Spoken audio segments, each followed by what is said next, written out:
त्रेता युग में अयोध्या के पास राजा हरिश्चंद्र नाम के एक धर्मपरायण राजा राज्य करते थे। वो सत्य, दान और धर्म के प्रतीक माने जाते थे।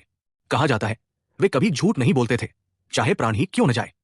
एक दिन ऋषि विश्वामित्र उनके द्वार पर आए और बोले, राजन, मैंने स्वप्न में तुम्हारा सर्वस्व दान पाया है, कृपया उसे पूरा करो। राजा ने बिना हिचक कहा, ऋषिवर, जो स्वप्न में भी मैंने दान दिया वो आपका है। विश्वामित्र ने कहा, तो अपना सारा राज्य छोड़ दो। हरिश्चंद्र ने तुरंत त्याग दिया और अपनी रानी शैव्या और पुत्र रोहिताश्व के साथ वन को चले गए। विश्वामित्र ने फिर कहा, दान तो दे दिया, पर दक्षिणा बाकी है। राजा ने कहा, मैं उसे भी दूंगा, पर कहां से?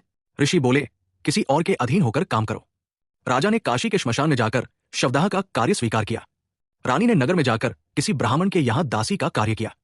राजा श्मशान में, रानी नगर में और पुत्र तपती धूप में भूखा प्यासा, पर तीनों ने सत्य का त्याग नहीं किया। एक दिन उनके पुत्र की मृत्यु हो गई।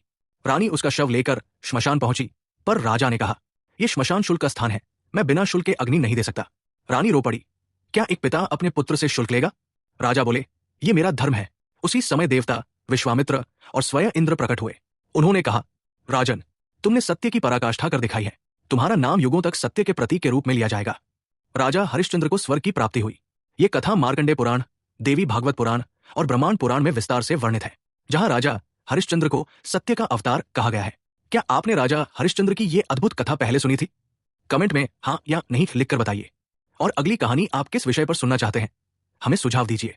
अगर आपको ये कथा पसंद आई हो तो इस वीडियो को लाइक, शेयर और सब्सक्राइब करें, ताकि ऐसी और प्रेरक कहानियां आप तक पहुंचती रहें केवल एंटरटेनमेंट गुरु पर।